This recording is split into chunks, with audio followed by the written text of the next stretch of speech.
내년도 예산안 처리 법정 기한이 이틀 앞으로 다가왔습니다. 예산안 처리를 포함해 여러 현안에 관한 국민의힘 우리 당의 의견을 말씀드리겠습니다. 제가 어제 원내 대책회의에서 대선 이후 민주당의 행태를 몽리, 갑질 힘자랑, 이재명 방탄, 대선 불복 이 네 가지 키워드로 보면 잘 보인다고 했는데 예산안 처리 기한과 정기국회 폐회일이 다가올수록 점점 더 이런 행태가 심해지는 것 같습니다. 먼저 예산안 관련입니다. 민주당은 문재인 정권, 자신들 정권에서 추진하던 사업이나 자신들의 이번 대선 공약 사업도 정부 예산안에 들어가 있다는 이유로 삭감하고 문재인 정권의 실패한 정책은 오히려 정액하는 등 예산안을 멋대로 칼질하고 있습니다. 누가 물 한 컵만 더. 먼저 문재인 정권 계속 사업 감액 예를 보겠습니다. 용산공원 조성 사업은 문재인 정권 5년간 총 214억 원의 예산이 편성되었던 노무현 정권에서 시작해서 문재인 정권까지 계속되었던 사업인데도 대통령실 이전과 엮어서 정부 예산안 304억 대비 무려 54.3%인 165억을 감액했습니다.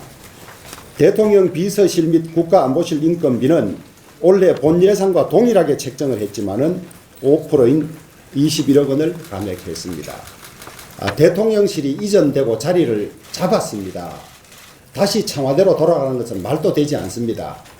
대통령실이 이전했으면 제대로 일할 수 있도록 정비를 해줘야 하는데 자신들 마음에 들지 않게 이전했다고 해서 일을 할 수 없도록 깎고 있습니다. 국가기본도 제작 사업은 지난해 952억 원이 편성되었던 사업인데 우리 정부가 566억 원을 책정했음에도 382억이나 감액을 했습니다. 다음 이재명 후보의 대선 공약이기도 한데 또 감액한 것이 있습니다. 혁신형 소형 모듈 원자로 소위 ISMR 지원 사업은 이재명 당대표가 후보 시절에 한 공약이기도 합니다. 그런데 새 정부가 추진한다는 이유로 더불어민주당은 정부안 70억 원을 삭감했습니다. 그 다음에 새 정부 핵심 추진 사업도 감액하고 있습니다. 윤석열 정부의 핵심 추진 사업 중에서 디지털 플랫폼 정부 구축 관련 6개 사업은 정부안 285억 원에서 29억 원을 감액했고 규제혁신추진단 운영 예산은 무려 33%인 19억 원이나 감액했습니다. 윤석열 정부 핵심 정책인 청년 원가주택, 역세권 첫집, 분양주택 융자 이러한 예산은 무려 81.6%인 1조 1,400억 원을 감액했습니다. 무주택 서민과 청년들의 내집 기회를 박탈하고 새 정부의 야심찬 정책을 모두 무력화시키려는 의도입니다. 다음 이재명 공약 및 문 정권 실패한 정책 중에서 일방적으로 정액을 하고 있습니다. 이재명 후보 대선 공약 사업 또 문재인 정권에서 실패한 사업 예산은 깎아야 함에도 불구하고 많이 정액하고 있습니다. 대선 패배는 물론 문재인 정권의 실패조차 인정하지 않는 상황입니다. 신재생 에너지 사업은 문 정권의 대표적인 실패 정책이자 운동권의 이권 카르텔임이 드러났습니다. 그럼에도 더불어민주당은 정부의 감액 의견을 무시한 채 정부안보다 무려 3,161억 원이나 정액하자고 하고 있습니다.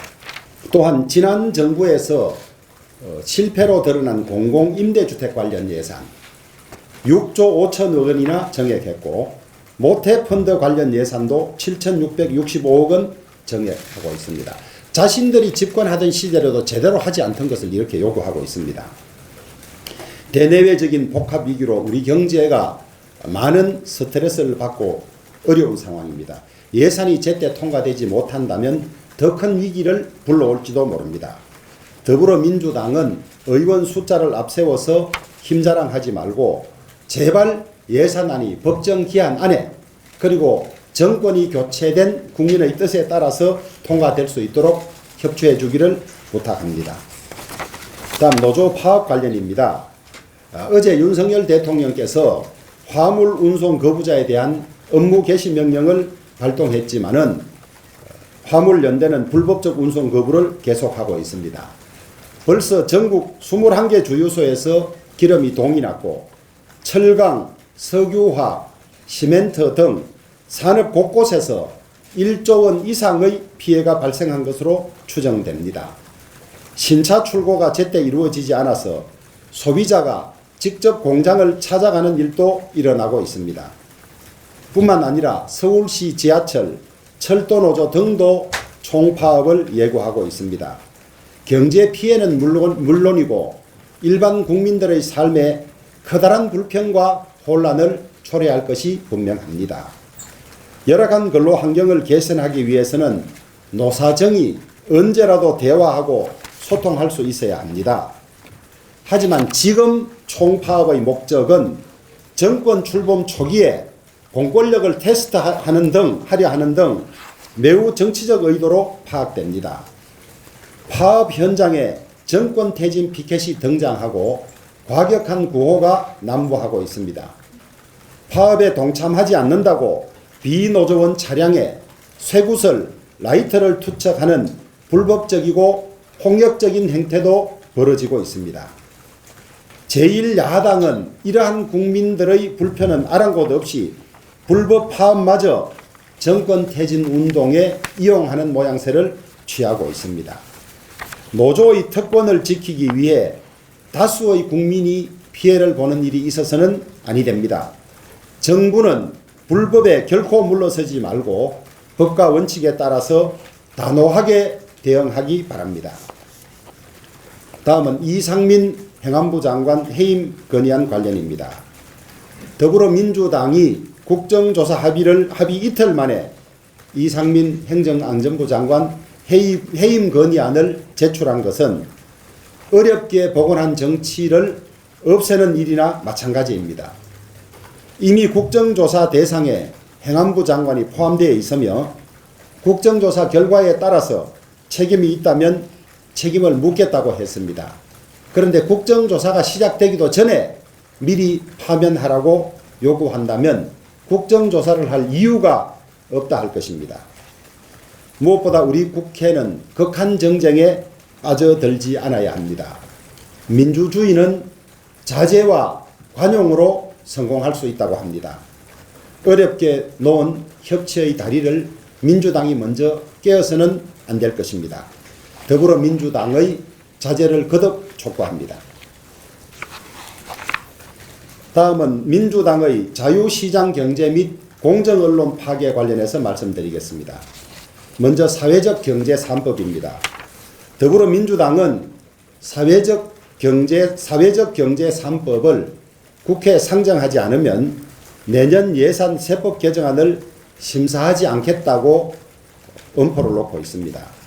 그런데 여러분, 이 사회적 경제 3법은 사실상 국민 세금으로 시민단체를 지원하는 시민단체 특혜 3법입니다. 소중한 국고를 좌파 시민단체의 현금 인출기로 전락시키고 혈세로 운동권 카르텔을 지원하자는 것입니다. 박원순 서울시장 10년간 시민단체 1조 여원이 지원되었는데 특정 단체 혈세가 중복 지원되거나 특혜성 지원이 된 것은 물론이고 김정은 서울 방문 환영 집회 주도 단체에 수천만 원이 지원된 사례도 있습니다. 또한 현재 윤석열 대통령 퇴진 운동을 벌이고 있는 촛불연대는 서울시에서 활동 보조금으로 약 5,500만 원을 받아서 조선노동당 제8차 대회 이해 높이기 같은 친북 활동을 벌인 사실도 드러나고 있습니다. 결국 친야 성향 시민단체 국민 혈세를 지원해서 더불어민주당 이중대를 만들어서 정권 흔들기에 이용하고 자신들의 집권 기반을 만들겠다는 의도가 분명해 보입니다. 상식 있는 국민들께서 결코 용납하지 않을 것입니다. 다음은 방송장악 시도입니다. 어제 가방위에서 더불어민주당이 공영방송 지배구조 개선법안을 단독으로 날치기 했습니다. 이 개정안은 민노총 언론노조의 공영방송 영구장악법안입니다. 지금도 언론 환경은 완전히 기울어진 운동장입니다.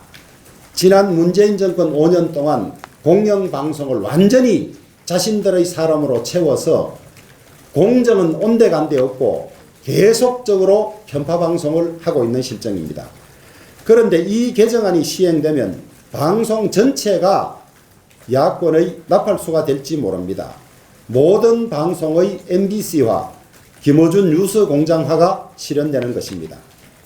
지난 원구성 협상 당시 더불어민주당이 끝내 가방위원장을 고집했던 이유도 결국 방송 장악을 쉽게 하고자 하는 것이었음이 확실해졌습니다. 만약 이 법이 민주당의 일방적인 날처리로 국회를 통과하는 경우 우리 당은 정부의 거부권 행사를 적극 요청할 계획입니다. 다음은 민주당이 말로는 민생을 외치면서 실제로는 민생을 내던지고 있습니다. 올해 종합부동산세 청구서가 122만여 명에게 날아들었습니다. 전년 대비 대상 숫자가 무려 31.2%나 증가했습니다. 1세대 1주택 과세 인원도 전년 대비 무려 50.3%나 늘어난 23만 명이 된다고 합니다. 과세 금액은 약 4.1조 원으로서 문재인 정권 초기인 2017년 4천억에 비해서 무려 10.3배나 증가했습니다. 1주택 과세 금액은 2,498만 원, 약 2,500여만 원으로 5년 전보다 2,498억 원으로 5년 전보다 무려 16.5배나 증가했습니다. 더불어민주당은 부자 감세라고 주장하고 있지만은 실상은 어떻습니까? 이 1주택자 중에서 52%는 연소득이 5천만 원 이하라고 합니다. 집 한 채 갖고 있다고 세금 폭탄을 안기는 것입니다. 대선을 앞두고 올 1월 문재인 정부가 1가구 1주택 보유세 종합부동산세 완화 계획을 밝히자 이재명 후보는 잘 하셨습니다. 과도하고 급작스러운 집값 상승으로 고통받는 실수요자에게 꼭 필요한 정책이라고 환영을 표했습니다. 그랬던 민주당이 이재명 대표가 대선에서 졌다고 감세 주장을 부인하고 안면 몰수하는 것은 국민 기만 행위입니다. 다음은 금융투자세 유예 반대입니다. 1,400만 명에 이르는 개미 투자자들은 물론 다수의 민주당 당원조차도 반대하고 있는데도 민주당은 금융투자세 유예 반대를 밀어붙이고 있습니다. 금투세가 시행되면 금융시장에 큰 혼란이 올 가능성이 높다고 전문가들이 이야기합니다. 수많은 개미 투자자들은 직접적인 피해를 입고 투자 위축으로 기업들의 자금 조달은 더욱 어려워질 것이라고 합니다. 시장 안정을 위해서 정부의 재정 투입이 증가될 수밖에 없어서 국가 경제에도 큰 부담이 예상됩니다. 이 같은 부작용과 혼란, 무엇보다도 국민들의 반대를 알면서도 금투세를 고집하는 이유는 제도적 알박기로 새 정부의 국정 운영을 방해하려는 목적 외에는 다른 목적을 찾기가 어렵습니다. 최근 드러나고 있습니다마는 민주당 정권의 대한민국 사법 시스템 파괴가 속속 드러나고 있습니다. 조국, 추미애, 박범계로 이어지는 문재인 정권 법무부 장관들은 검찰개혁이라는 미명 아래 검찰을 완전히 황폐화시켰습니다. 이에 더해 더불어민주당은 압도적 다수 의석을 앞세워 검수완박마저 강행했습니다. 그런데 이 같은 사법 파괴의 진짜 목적이 사법개혁이 아니라 문재인 민주당 정권을 둘러싼 검찰 수사 무력화에 있었음이 대장동 수사 과정에서 속속 드러나고 있습니다. 대장동 민간업자 남욱 씨의 증언에 따르면 문재인 정권의 검찰은 지난해 대장동 사건을 수사하면서 김만배 등 4명만 구속시키겠다는 취지로 발언했다고 합니다. 처음부터 대장동의 주범, 대장동의 거분에 대한 수사 의지는 없었고 꼬리 자르기 수사로 사건을 은폐, 축소하려고 했던 것으로 보입니다. 이 같은 수사 왜곡, 축소, 은폐, 검찰권 남용은 반드시 이번 수사 기회에 함께 수사되어서 검찰의 시스템 파괴를 밝혀야 할 것입니다. 지금 윤석열 정부는 우리나라를 둘러싼 복합 위기를 극복하기 위해서 사력을 다하고 있습니다. 원전 수주, MOU 체결 등 세일즈 외교에도 총력을 다하고 있습니다. 그런데 제1야당인 더불어민주당은 국가 위기 극복에 협조하지는 못할 망정 청담동 술자리 같은 가짜뉴스 생산, 예산 칼질, 장관 해임 건의안 남발 등 대선 불복과 정권 흔들기에만 집중하고 있습니다. 또한 민주노총과 좌파 시민단체들은 이태원 참사를 정권 퇴진 운동의 소재로 악용하며 제2의 광우병 사태, 세월호 촛불로 만들려고 하고 있습니다. 출범한 지 불과 6개월밖에 되지 않은 새 정부를 흔들고 타격을 입히기 위한 조직적인 시도들이 여기저기서 일어나고 있습니다. 나라 안팎으로 대단히 어려운 때입니다. 윤석열 정부와 국민의힘은 국민만 보고 미래로 향해 나아가겠습니다. 국민들께서도 누가 진짜 대한민국을 걱정하고 대한민국의 미래를 준비하는지 다 알고 계실 것입니다. 이제 예산 법정 시한이 이틀밖에 남지 않았습니다. 제발 정치를 복원하고 위기의 순간에 국회가 정치권이 또다시 당리당략에만 혈안이 되어서 국가적 위기를 팽개치고 있다는 비판을 받지 않았으면 좋겠습니다. 예, 질문 받겠습니다. 예. KBS 강교원입니다. 예. 국정조사 보이콧 여부는 결정이 된 것인지. 저희들은 지금까지 쭉 국정조사에서 이태원 참사의 원인, 책임 소재, 재발 방지책을 만들고 거기에 따른 책임을 묻자. 그렇게 하고 국정조사 합의를 했습니다마는 국정조사 시작도 되기 전에 민주당이 해임 건의안을 꺼냈습니다. 해임 건의안 처리 과정을 보면서 저희들이 대응하려고 합니다. 내일, 모레 이틀 현재 본회의를 열 안건이 전혀 없는 상태입니다.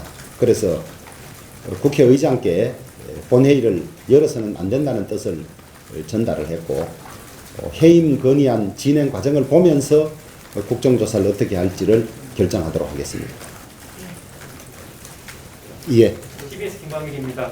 보면서라는 말씀이시면 그게 본회의 보고 차원인지 아니면 본회의에서 처리됐을 때 이런 어떤 기준을 정해놓고 고민하시는 해임 건의안 처리 단계가 여러 단계가 있기 때문에 그 단계를 봐가면서 결정하겠다는 뜻입니다. 민주당은 2일 오후 2시까지 예산안 처리를 촉구를 했는데 혹시 해임 건의안이랑 국정조사를 좀 더 별도로 예산안과 별도로 분리해서 접근할 수 있는 부분인지도 저희들은 헌법이 정하고 국회법이 정하고 있는 그 예산 법정기한 그리고 경제적으로 매우 복합위기인 이때 예산이 제때 처리되어야만 예산안 관련한 위기를 불러오지 않을 수 있다고 생각하기 때문에 해임 건의안을 내서는 안 되고 처리해서는 되지 않는다. 2일까지는 혹은 2일까지 안 되더라도 빠른 기간 안에 예산안 처리에 집중해야 한다. 만약에 해임 건의안을 강행한다면 예산안 처리는 물 건너가고 극심한 정쟁에 빠지는 것이다. 그런 입장을 계속 가지고 있습니다. 그래서 저희들은 예산안 처리가 가장 우선이다. 그렇게 주장을 하고 있습니다. 그러면 결국에 민주당에서도 의견을 냈는데 내일 오전 11시에 다시 회의를 하기로 했다. 근데 지금 말씀하신 거면 결국에는 의견이 지금 맞지 않는 건데 이 상태에서 어떤 부분을 더 논의를 해서 11시에 가져가서 논의를 할 수 있는 부분이 아마 의견이 좁혀지기는 쉽지는 않은데요. 우리는 방금 제가 말씀드린 이런 이유로 해임 건의안 처리를 보류하고 예산안 통과를 먼저 하자. 그런 입장이죠. 방금 말씀 주신 해임 건의안 처리를 고려하고 예산안 처리를 먼저 하자는 말씀을 조금 전에 해동서도 말씀하셨을 것 같은데 예. 민주당에서는 뭐라고 대답을 민주당 서로 평행선을 끊는 주장입니다. 예산안은 예산안대로 하고 해임 건의안은 해임 건의안대로 하자고 하는데 현실적으로 이게 불가능한 일이죠. 그러면 최악의 상황에서 민주당은 그 삭감 관련한 단독 소정안을 제출해서 단독으로 처리하겠다 이런 의지까지 보이고 있는데 저는 불가능한 일이라고 생각합니다. 우선 대한민국 정부 수립 이래 그런 예가 없었고 그 다음에 만약에 삭감하고 나면 세입과 세출이 맞지가 않습니다. 예산이라는 것이 세입에 맞추어서 세출을 짠 것인데 그러면 세입이 많이 남게 되는 거죠. 사실 우리 정부는 건전 재정을 주장하면서 이 지출을 줄이자는 입장이기는 합니다만은 국가 예산 제도에 비추어 보았을 때도 맞지 않고 그 다음에 현실적으로 국회가 필요로 하는 예산들 정액 없이 정부 원안대로 하고 일방적인 삭감은 사실상 저는 일어나기 어려운 일이라고 보고 있습니다. 대표님 그러면 의장님은 내일도 만약에 합의가 되지 않을 경우에는 본회의를 바로 해가지고 이제 안건을 올리겠다라는 입장이죠. 아직 그 입장을 밝히지는 않으셨습니다. 양당이 합의하고 정치를 살려야 되고 의장님께서는 예산안을 법정 기간 안에 처리하는 것이 이 국회의장의 가장 중요한 책무라는 말씀을 되풀이하셨습니다.